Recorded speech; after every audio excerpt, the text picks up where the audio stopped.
उसको आशीर्वाद दिया कि तुम्हारे जिम्मे जो काम लगा तुम अपना करते रहो, मेरी गर्दन उतारनी उतारो, चिंता नहीं। उनको भी आशीर्वाद दे दिया। और अंतगतवा गुरु साहब का सिर 50वें साल जो भी बलिदान दिवस के कार्यक्रम चल रहा है, मैंने वहां भी कहा, आज भी कह रहा हूं कि गुरु साहब के साथ 3 की बजाय जो अपने चौथे शहीद है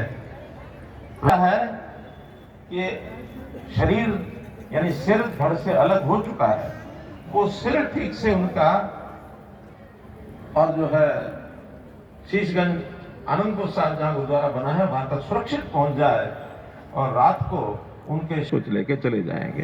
बोले सोनिहाल। ये घटना थोड़ा और अच्छी प्रकार से इसको आगे बढ़ाना चाहिए। सोनीपत जिले का बड़खालसा गांव है, गढ़ी एक छोटा गांव है, उसके बाद बड़खालसा है। वहां के रहने वाले खुशहाल सिंह दैया आज वहां गुरुद्वारा साहब भी बन गए हैं, आज वहां भी उनके बलिदानी के कार्यक्रम होते हैं। तो हम लोगों को इस परंपरा को आगे बढ़ाते हुए और ये सारी चीजें याद रखनी चाहिए। थोड़ा छोटा करते हुए मैं आगे बढ़ता हूं कि बाद में गुरु साहब गुरु गोविंद सिंह जी जनता के जागरण के लिए उन्होंने बहुत से काम किए, खालसा पंथ की नींव रखी। और जब गुरु साहब गुरु गोविंद सिंह जी को पता लगा कि एक सन्यासी यहां से दूर नांदेड़ में बैठे भक्ति कर रहे हैं, उनको इस काम के लिए उनको पता लगा कि वो वीर भी हैं, साहसी भी हैं और संत भी हैं, उनको जाकर के मिला जाए।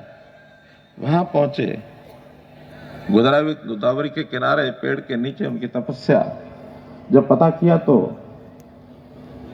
अपने एक स्थान पर बैठे, वहीं पर वहां बंदा सिंह बहादुर यानी उस समय बंदा वीर वैरागी के नाम से जिनको जाना, लेकिन उन्होंने गुरु साहब की बात मान कर उनका ठीक है उत्तर भारत में जाओ, जो अत्याचार हो रहे हैं उसका मुकाबला करो। मुकाबला करने के लिए चल पड़े। उनके आगमन का सबसे पहला पड़ाव वैरागी कहलाए। आज वैरागी समाज जो हरियाणा का, वो भी उनकी पूजा करता है कि हमारे संत हैं, हमारे गुरु हैं।